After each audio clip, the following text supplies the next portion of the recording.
Hello, hello, mes amis lions, bienvenue pour cette du mois de mars et du mois d'avril et du mois de mai, ce qui nous donne le printemps. Alors bon, j'espère que ça va bien aller, mon ordi bug un petit peu aujourd'hui. Donc, désolé pour peut-être les temps d'attente, hein. C'est vrai que je ne suis pas très régulière dans ces vidéos, je m'en excuse, je fais au mieux. Donc là, aujourd'hui, on va parler donc du printemps pour nos amis lions.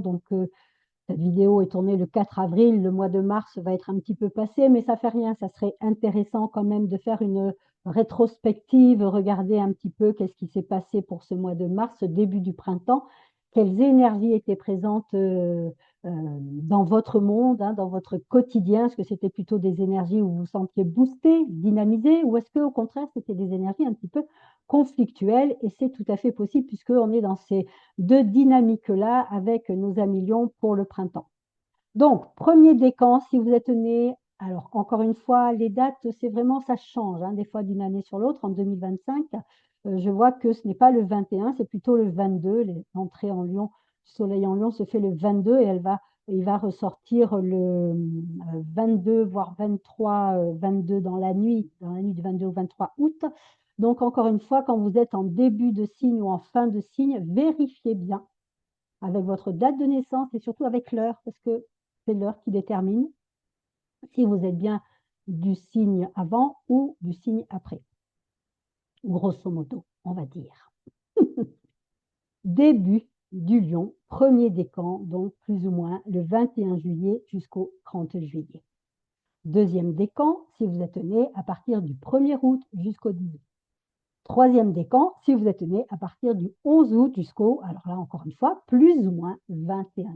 Bon, je vais donc parler du printemps mars, avril, mai du premier décan, ensuite mars, avril, mai pour le deuxième décan et mars, avril, mai pour le troisième décan. Vous trouverez dans le descriptif de cette vidéo les minutes où vous pouvez trouver votre décan. Moi, j'invite toujours à ce qu'on écoute toute la vidéo entière parce que effectivement, comme je ne suis pas forcément très structurée, j'essaye de l'être, mais je ne suis pas toujours, hein. Mercure Poisson, on ne se refera pas. Je ne suis pas toujours très structurée dans mes propos, donc des fois, vous pouvez piocher dans un autre décan, des fois quelque chose qui vous concerne. Voilà, donc ça, c'est pour la petite mise au point. Donc, premier décan, donc à partir du mois de mars, il faut savoir que, donc, premier décan, si vous êtes né à partir du 21 juillet jusqu'au 30 juillet, que vous avez votre soleil de 0 à 10 degrés du lion.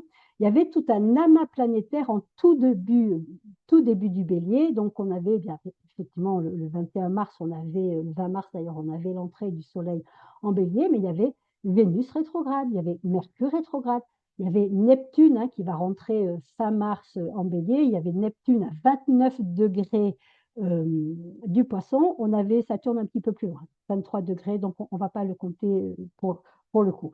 Donc, on avait quand même Neptune à 29 degrés donc, du poisson, donc quasiment en bélier. Donc, on avait tout cet amas planétaire dans les premiers degrés du bélier qui font un très bel aspect, hein, un aspect harmonieux qu'on appelle, nous, le trigone, à votre soleil lion. Donc, il peut y avoir eu fin mars, début du printemps, un coup de boost. Hein, et encore une fois, tout va dépendre de votre carte.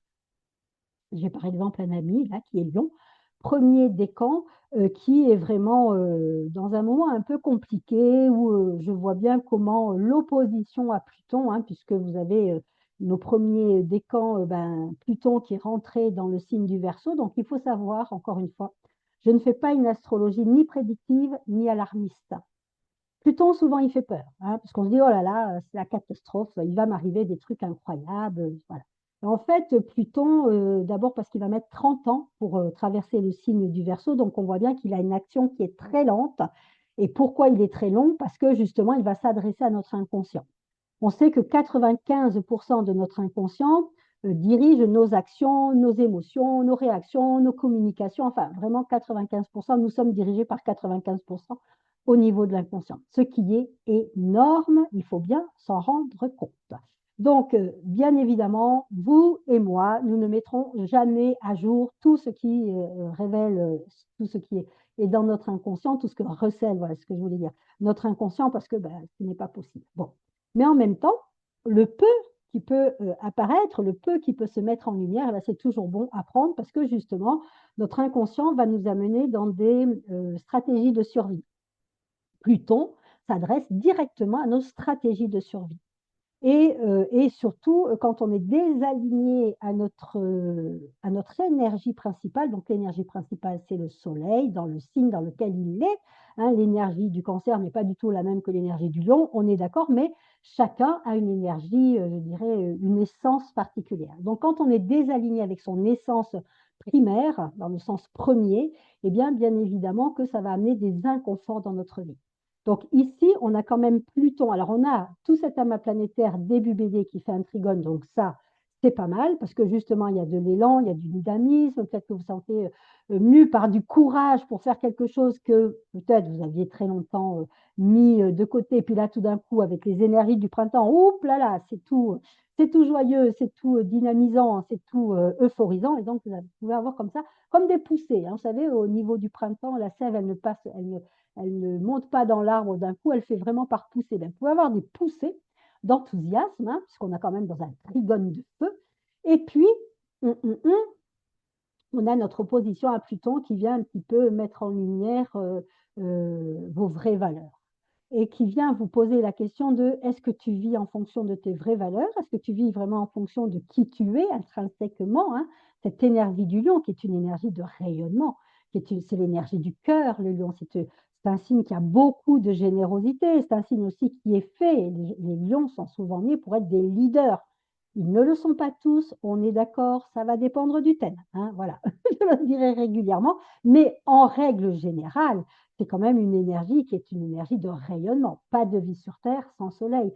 Le soleil, c'est vraiment la source de la vie. Donc, c'est un principe qui est très créateur et très créatif. Le lion, il a besoin de se sentir responsable de sa vie, il a besoin de créer sa vie en fonction de ses valeurs, ses propres valeurs. Donc ça, il faut avoir Vénus un petit peu dans le signe, dans le thème de chacun pour voir de quelles valeurs il s'agit, mais néanmoins, les valeurs du lion sont des valeurs vraiment de leadership, des valeurs de rayonnement, des valeurs, voilà, on est là quand même. Hein, bon. Et donc Pluton vient un petit peu vous interroger sur est-ce que tu vis en harmonie avec ces valeurs? Est-ce qu'elles sont intégrées? Est-ce qu'elles sont implantées? Et est-ce que surtout tu vis à partir de tes valeurs? Parce que c'est tout à fait possible, puisque Pluton est là en opposition, que effectivement, il y a eu une disharmonie entre le quotidien, ce qu'on a mis en place. Peut-être que ça a été OK au moment où le quotidien a été mis en place. Et puis aujourd'hui, la personne que l'on est, et on se rend compte que la personne que l'on est, il y a un dysfonctionnement par rapport au quotidien et par rapport à qui on est. Bien évidemment que tout individu évolue. Donc, fatalement, même le lion, même le capricorne, qui est peut-être le signe le plus fixe, hein, avec le taureau, des signes de terre, les plus fixes du zodiaque, bien évidemment qu'ils évoluent aussi. Mais avec le lion, en tout cas, et pour le printemps, on est vraiment dans cette interrogation de se dire est-ce que j'ai envie de continuer ma relation? Est-ce que j'ai envie de continuer mon travail? Enfin, est-ce que j'ai envie de rester dans le cadre qui a été le mien peut-être depuis des années?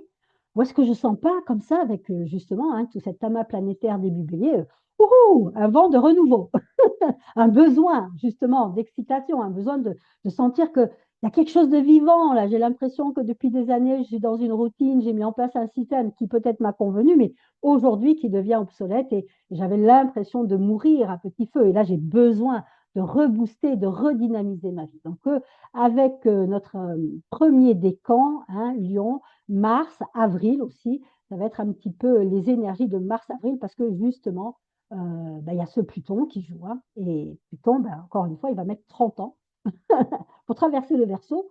Donc, il n'est pas là pour amener des catastrophes, absolument pas, mais il est là pour vous reconnecter à votre inconscient et que vous puissiez regarder qu'est-ce que vous avez mis en place et qui est de l'ordre de la survie.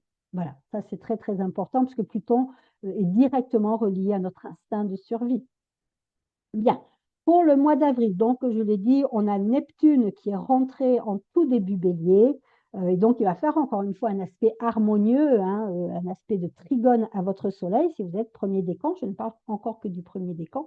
Et donc, il va amener beaucoup de créativité. Alors, Neptune, il est un petit peu, on va dire, borderline, hein, pour voilà. C'est-à-dire qu'il y a du bon, il y a du mauvais. Alors, il y a toujours du bon et du mauvais dans toute planète, dans tout signe, hein. Il y a l'ombre et la lumière, c'est comme ça. On est dans l'incarnation, on est dans une forme de dualité. Mais là, Neptune, en l'occurrence, je l'ai déjà remarqué, il peut amener un côté un peu où on est dans ses idées. On est dans ses histoires, on est un petit peu déconnecté de la réalité, on est dans une forme de fantasme. Même en trigone, même en sextile, en conjonction, n'en parlons pas. Il n'y a pas que forcément que dans les aspects un petit peu contractés, hein, comme le carré, comme l'opposition, qui va amener ça. Je l'ai remarqué aussi dans les aspects harmonieux. Pourquoi? Parce que Neptune, justement, il nous relie au plan divin, il nous relie à l'infini. L'infini, c'est pas terrestre, hein, c'est-à-dire que c'est l'illimité en soi. Et quand l'illimité me touche, alors oui, ça donne un très bon côté puisque ça va me donner beaucoup de créativité. Je peux faire de la peinture, je peux faire de la poésie, je peux faire de la photographie. Neptune est beaucoup associé à la photographie. Je peux me sentir très inspirée. On est dans des énergies de guérison, on est dans des énergies de compassion. Tout ça, ce sont les énergies de Neptune. Donc oui, je peux me sentir je peux me sentir dans ces énergies-là. Mais néanmoins, il faut quand même que je regarde si j'ai bien les pieds sur terre ou pas trop. Par exemple, mon ami là, qui est donc début Lion et qui est très influencé par ce Pluton, cette opposition de Pluton, quand il me parle, je vois qu'il n'est pas très réaliste. Il est vraiment dans ses histoires, en fait. Il est dans sa tête, il est dans ses fantasmes. Il n'est plus là, il est parti là, voilà. Je vais faire ci, je vais faire ça, je vais aller là, je vais aller là, et ceci et cela. Et je vois qu'il est dans ses histoires et je vois qu'il n'est pas ici, il est parti. Alors, de temps en temps, je me permets de le ramener, bien évidemment. Je dis, regarde déjà là ta réalité, et puis après, effectivement, tu feras en fonction de ta réalité. Donc ça, c'est un petit peu les influences de Neptune. Ça va nous déconnecter, ça nous amène à nous projeter très loin, hein. C'est une des planètes avec Jupiter qui nous parle de voyage. Alors là, c'est le voyage intercosmique, mais quand même, ça nous amène des fois à prendre des vessies pour des lanternes, comme on dit, hein. C'est-à-dire on peut se faire des illusions avec Neptune. Donc, c'était un petit peu la mise en garde. Alors, si ça joue sur le côté très créatif, très compassif, dans des énergies de vibration, de guérison, des choses comme ça, fantastique. Mais néanmoins, gardez bien les pieds sur terre, hein. On va faire attention à ça, même si c'est en trigone, on est bien d'accord pour le premier décan. Pour le mois de mai, donc, bon, rien de nouveau à l'horizon. Je pense que on est de toute façon dans des énergies avec des planètes lentes, hein. Neptune va mettre 14 ans pour traverser tout le signe du Bélier. Et donc, fatalement, eh bien, il sera en trigone avec votre Soleil, que vous soyez premier, deuxième ou troisième décan, en fonction des années, bien sûr, il va faire un trigone. Donc, voilà, ce sont des planètes lentes. On a quand même Jupiter, oui, pour... non, Jupiter, ça va être pour le troisième décan, donc je ne vais pas en parler là maintenant. Donc, pour le premier décan, c'est à peu près ce que j'avais envie de vous dire. Maintenant, deuxième décan. Donc, si vous êtes né entre le 1er août et le 10 août, si votre soleil est placé entre 10 degrés et 20 degrés, donc on a Jupiter, donc c'est là, c'est là où je veux en dire. On a Jupiter à 14 degrés Gémeaux, et effectivement, il peut y avoir aussi, ça vient rajouter, j'ai presque envie de dire, ce côté très boostant, ce côté très dynamisant, ce côté très énergisant qu'on avait donc dans ce début de printemps, hein. Je pense que l'hiver a été long peut-être pour beaucoup de monde, et puis là, on avait hâte un petit peu qu'il fasse beau. Alors moi, je suis toujours en col roulé parce que même au mois d'avril, là, parce que j'habite à la montagne et que les sommets sont encore enneigés. On a eu de la neige jusqu'à fin mars, donc fatalement, eh ben oui, on a hâte que le printemps arrive, mais il arrive aussi chez nous. Voilà, il y a des magnifiques jonquilles. Voilà. Je vous raconte un peu ma petite vie, mais c'est pas grave. Donc, deuxième décan, eh bien, on voit bien comment Jupiter va amener aussi, puisqu'il fait un sextile, hein, il est en Gémeaux, donc l'air et le feu se stimulent toujours. Donc, ça va amener peut-être de nouvelles idées, Ça va amener peut-être Jupiter Gémeaux, il y a vraiment une ouverture hein, sur le savoir. Donc, ça peut peut-être amener des projets, sur des formations, sur des ateliers, sur que sais-je. Ça peut vraiment, on est dans une ouverture de type Gémeaux, c'est-à-dire vraiment, il y a une grande curiosité. Euh, Jupiter aussi, c'est quand même la planète de la justice. Donc, il y a vraiment une attitude, une position hein, pour nos amis du deuxième décan, ici en début de printemps, où on essaye d'être juste. On a l'opportunité de vraiment d'incarner cette énergie très lion dont je parlais au tout début de cette vidéo, c'est-à-dire qu'on est dans son leadership. On est dans son autorité naturelle. Alors, quand j'emploie ce mot autorité, je fais toujours bien attention à préciser. L'autorité n'est pas l'autoritarisme. Hein. L'autoritarisme, justement, c'est quand je prends pouvoir sur les autres. L'autorité, c'est quand je suis responsable de moi-même. Je suis responsable de moi-même et je fais en sorte de mener ma barque, hein, de vivre ma vie à partir justement de mes valeurs, comme je disais pour le premier décan, de mes valeurs, de mes envies, de mes besoins, de ma vision aussi de la vie. Moi, j'ai une valeur très forte qui est celle de la liberté. Et depuis plusieurs années maintenant, malgré que j'ai un travail à côté de l'astrologie, je n'ai quasiment plus accepté de CDI. Et quand j'ai un CDI, je vois bien comment ça m'enferme, comment ça ne me convient pas et comment cette valeur de liberté commence un peu à s'étioler, à mourir. Et donc, je fais en sorte de prendre la responsabilité de ma vie et je ne fais que des vacations. Bon, je suis dans le milieu médical, donc c'est assez facile, mais je fais en sorte d'être responsable de ma vie parce que ça va correspondre à mes valeurs. Et quand on est responsable de sa vie et qu'on est aligné à ses valeurs, ça rayonne. Si on est pleinement soi, c'est justement quand on est désaligné, quand on n'est pas pleinement soi, quand on n'est pas pleinement en accord, hein, que les valeurs ne sont pas intégrées, qu'elles ne sont pas incarnées, eh bien, c'est là où il y a un désalignement. Et s'il y a un désalignement à l'intérieur, il y a fatalement un désalignement à l'extérieur. Donc, Jupiter en Gémeaux, pour les deuxièmes décans, au niveau du lion, ça va être intéressant puisqu'il y a cette position d'autorité. En tout cas, c'est une proposition, encore une fois, il y a cette proposition de prendre autorité. Je deviens responsable de qui je suis. Pas mal, hein. Je vous assure, vivre dans ces énergies-là, c'est pas mal. Alors oui, bien sûr, ça peut amener à réveiller des peurs, hein, parce que fatalement, si je suis dans des valeurs de liberté, ben, je ne suis pas dans des valeurs de sécurité. En tout cas, ma sécurité, je crée ma sécurité parce que j'ai une grande confiance en ma capacité créatrice. Ça aussi, ce sont des valeurs du lion, hein. C'est-à-dire que vraiment, le lion, c'est un créateur né, et donc il faut avoir une capacité il faut avoir une confiance, pardon, en sa capacité de création. Le soleil, hein, le soleil, il crée tout sur cette planète, peut-être même sur d'autres, on ne sait pas. Donc, pour le mois d'avril, qu'est-ce que j'avais marqué? Juste ça, on est toujours dans ce Jupiter Gémeaux, même s'il est à 19 degrés, pour notre deuxième décan. Pour le mois de mai, donc là, on a un carré, on a un carré Mercure qui est à 19 degrés du taureau et qui donc fait un carré à votre soleil à million, deuxième décan. Et donc, ça peut être intéressant parce que, justement, il peut y avoir une dichotomie, ça fait une belle transition. Il peut y avoir une dichotomie entre votre besoin de sécurité. On sait que le taureau, ce sont des énergies qui sont pleinement incarnées. C'est vraiment, je dis toujours, c'est mon mamé, hein, mon compagnon, ma maison, mon travail, mes enfants. On est vraiment dans quelque chose de très incarné, de très dans la terre avec le taureau. C'est ici, là, que ça se passe avec le taureau. Et c'est le corps aussi. Donc, le corps, on voit bien comment il nous amène dans cette incarnation. Et donc, le taureau a quand même malgré tout, alors dans l'ombre du taureau, hein, il y a des bons côtés avec le taureau, mais il y a aussi des moins bons côtés, dans l'ombre du taureau, on va trouver ce grand besoin de sécurité.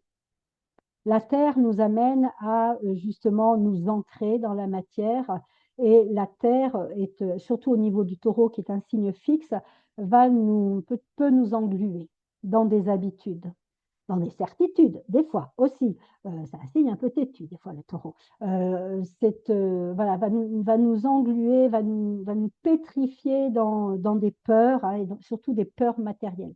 Donc ici, quand on a Mercure en taureau qui fait un carré à votre soleil lion, ça peut être intéressant de voir justement un peu les peurs, les espaces où vous n'osez pas passer à l'action parce que justement, ben non, mais France, il faut que je paye mon loyer, t'es rigolote toi, mais c'est pas toi qui vas venir payer mes factures, n'est-ce pas? Oui, non, je vous le jure, c'est pas moi qui viendrai payer vos factures, mais néanmoins, je peux vous guider quand même un petit peu dans ce qui se passe, hein, et vous proposer des pistes de réflexion. Donc, ça, c'est pour le mois de mai. Et encore une fois, pourquoi? Parce que ce lion, il est amené à incarner le soleil qui brille en lui. C'est un être qui est vraiment dans... Voilà, j'aime beaucoup cette énergie parce que c'est quand même une énergie de confiance en soi. C'est l'énergie du soi qui je suis intrinsèquement quand je suis libérée, débarrassée de tout ce qui est mes formatages. Quand je suis centrée dans mon plexus solaire et dans mon cœur, quand ces deux sont en action, hein, on sait qu'au niveau des chakras, ben, plexus solaire et cœur après, et bien quand ces deux-là sont en action, en interaction, ça donne un être profondément lui-même aligné, bien dans ses baskets, rayonnant. Il n'y a pas besoin de faire grand-chose, il y a juste à être soi. Mais bon, on voit comme c'est compliqué hein, d'être soi. Être soi devrait être une évidence, mais malheureusement, être soi ne l'est pas une évidence. Et je crois que c'est le Dalai Lama qui avait dit ça. Il disait on met 40 ans pour se conditionner et on met 40 ans d'après pour se déconditionner. C'est ça, c'est ça. Alors, troisième décan, si vous êtes né à partir du 11 août jusqu'au 21 août, qu'est-ce qui se passe, mes amis du troisième décan Lion? Alors là, on a effectivement donc Uranus qui est en taureau, hein, 24 degrés du taureau, donc qui influence déjà, ça fait un petit moment hein, qu'elle vous influence, donc on va voir un petit peu ce qui se passe avec cet Uranus qui est en carré à votre signe. Donc bien sûr que Uranus taureau, il vient, la proposition d'Uranus taureau, c'est d'alchimiser, c'est de transformer, c'est d'ouvrir au niveau de la matière, c'est d'amener des nouvelles propositions au niveau de la matière. Ça serait intéressant pour vous, amis du troisième décan, de voir quelle maison, quel secteur hein, se trouve justement Uranus, c'est à 24 degrés taureau au mois de mars. Euh, Qu'est-ce qui se passe dans le taureau, dans votre thème? Quel secteur est impacté? Qu'est-ce qui demande à être renouvelé? Qu'est-ce qui demande à être dépoussiéré? Justement, parce que, encore une fois, le carré, on est dans le carré taureau-lion, on est dans la croix fixe. Donc, qu'est-ce qui est un petit peu englué? Qu'est-ce qui est fixe? Qu'est-ce que vous avez du mal à faire bouger parce qu'il y a justement cette notion de sécurité? En plus, on est quand même dans des périodes assez anxiogènes. Hein, on voit bien avec tout ce qui se passe aux informations. Bon, moi, je n'ai plus la télé depuis 15 ans, mais de ce que j'en entends, en tout cas, je vois bien qu'on est dans une période anxiogène. Et donc, effectivement, on peut être dans un état d'esprit qui dit oh, vaut mieux tenir que courir, n'est-ce pas? Oui, mais ça, c'est très taureau et ce n'est pas du tout dans votre énergie. C'est pour ça que c'est en carré avec votre énergie. Et encore une fois, je le répète, l'énergie du lion, c'est la création, c'est la responsabilité de ma vie et la confiance que j'ai en ma capacité créatrice. Avec le lion, on est dans une pensée qui dit je suis le maître, je suis le créateur de tout ce qui se passe dans ma vie. On peut être d'accord, on peut ne pas être d'accord, hein, surtout si on vit des choses terribles comme une maladie incurable, comme des fois la perte d'un enfant, que sais-je, des choses qui vont vraiment, vraiment nous toucher profondément, où on pourrait être révolté d'ailleurs de se dire non mais n'importe quoi, France, hein, je ne suis pas du tout créatrice de ces choses-là. Et en même temps, bien évidemment qu'il faut être un peu modéré dans ces propos-là, mais d'une certaine façon, le lion nous montre quand même que nous sommes créateurs. Nous sommes créateurs parce que nous sommes responsables de la réaction que nous avons. Je vous laisserai réfléchir avec ça. Surtout mes amis du troisième décan lion, c'est-à-dire je suis responsable, oui quand même, des réactions que j'ai. Alors bien sûr, s'il m'arrive une grosse catastrophe, si je dois pleurer pendant plusieurs mois, c'est OK, on est bien d'accord avec ça. Mais en même temps, le lion, dans cette dynamique de création, me montre que j'ai plusieurs choix, plusieurs possibilités. C'est pour ça que les Gémeaux, signe d'air, ici avec Jupiter, hein, m'amène à aussi voir que il y a plein de choix possibles. J'ai plein de façons d'être possibles. Il n'y a pas qu'une façon de faire. Ce qui serait peut-être le carré en taureau, où justement je pourrais être dans mes habitudes, mes certitudes, je n'ai pas envie de bouger, voilà, c'est comme ça, c'est comme ça. Eh bien, effectivement, l'énergie des Gémeaux, qui est juste après le taureau quand même, hein, vient nous dire, OK, mais fais attention, pas trop t'enliser quand même, parce que là, tu es en train de couper le principe de la vie, et le principe de la vie est mouvement. Donc, à réfléchir, pour le mois de mars avec le troisième décan Lion. Au mois d'avril, qu'est-ce que j'ai marqué? Donc au mois d'avril, ah oui, c'était intéressant parce qu'au mois d'avril, on a quand même Saturne là qui se rapproche donc du Bélier. On a Neptune hein, qui est rentré, on a dit, dans le signe du Bélier. Vous, ça ne vous impacte pas puisque c'est dans les premiers degrés du Bélier. Vous, vous êtes plutôt troisième décan à partir de 20 degrés Lion jusqu'à 30 degrés Lion. Hein, donc vous êtes plutôt Saint Lion.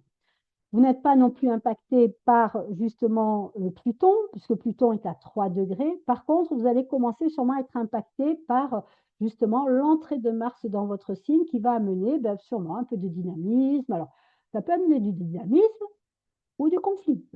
Encore une fois, tout va dépendre de votre thème. Hein. Si vous avez, je ne sais pas moi, des planètes justement en taureau, en scorpion ou en verseau, donc on est dans des carrés des oppositions, l'entrée de Mars va réveiller sûrement une structure qui était la vôtre. Donc ça peut être intéressant cette entrée de Mars en Lion pour voir quels sont vos mécanismes, votre façon de faire, justement dans cette idée de rayonnement. Mars vient mettre en lumière, il vient vous donner un petit coup de pied aux fesses en disant « Hé, oh, hein, dis donc, Georges, ça fait trop longtemps que tu es dans tes petites habitudes. Là, tu t'es un petit peu décentré de tes énergies du lion. Alors, c'est bien beau dans les histoires de famille, hein, dans les réunions de famille, voilà, de nous faire le kéké, de nous faire le coq, mais j'aimerais bien que tu passes la seconde ou la troisième éventuellement et que cette énergie du lion, tu l'intègres sur d'autres niveaux, sur d'autres plans. Bon, ça va être un petit peu le boost de Mars qui va venir nous dire bouge-toi un peu parce que cette énergie du lion, il faut l'incarner, il faut la diffuser. Voilà. Dans quel secteur? C'est vous qui regarderez en fonction, bien sûr, de vos petites maisons et des petites planètes qui seront dans votre thème. Donc, mois d'avril, on a donc, j'avais marqué, oui, on a aussi ce carré à Uranus, hein, Uranus taureau, donc pareil. Hein. Regardez un petit peu ce qui se passe, parce qu'on est dans des configurations de transformation, de changement, de révolution. Ah oui, Uranus, c'est la révolution, on veut tout changer. Au mois de mai, on est dans les mêmes dispositions. Donc, on a Jupiter quand même qui a 25 degrés Gémeaux, qui va faire un sextile donc à votre Soleil Lion. Donc, ça peut amener, encore une fois, besoin de reconnaissance, besoin de positionnement, peut-être avec la justice, c'est-à-dire on est sensible à la justice. Il y a du charisme qui peut se dégager aussi avec Jupiter. Il y a un côté très pareil, hein, Jupiter. Alors, c'est pas la même énergie que Saturne, mais on va prendre sa place. Mais Jupiter, on va plus prendre sa place sociale. Donc, si éventuellement, pour le troisième décan des lions, il y a une possibilité de promotion, il peut y avoir une possibilité peut-être de transformation aussi sociale, hein, pourquoi pas, de changement de boulot, mais ça va être positif, parce que c'est en textile, qui est un aspect harmonieux. On est bien d'accord avec ça. Bon, grosso modo, je dirais qu'à part le premier décan qui peut être très bousculé, puisque effectivement, il y a notre opposition à Pluton. Pour les deux autres décans, deuxième et troisième décan, je pense que ça peut être intéressant d'utiliser ces énergies du printemps, notamment quand Mars va rentrer dans votre signe du Lion. Donc Mars en Lion à partir du 19 avril. Quand il va rentrer dans votre signe du Lion, si vous avez des choses à faire, si vous avez vraiment, si vous sentez que pour tourner une page éventuellement, hein, eh bien, ça peut être le moment de le faire. Voilà. C'est ce que j'avais envie de vous partager aujourd'hui pour ces belles énergies du lion. Je vous souhaite un magnifique printemps et puis je vais essayer d'être plus régulière pour, parce que j'en ai encore maintenant 6 à faire, hein, 7, ça fait que ça vient. Donc pour les autres signes, bien évidemment. Je vous souhaite encore une fois un magnifique printemps. Je vous remercie en tout cas de votre régularité, je vous remercie de votre intérêt pour l'astrologie, je vous remercie pour les commentaires aussi que vous mettez, les questions, n'hésitez pas à me poser des questions si vous voulez, j'y répondrai avec grand plaisir. Voilà, merci beaucoup, très belle journée et à tout vite.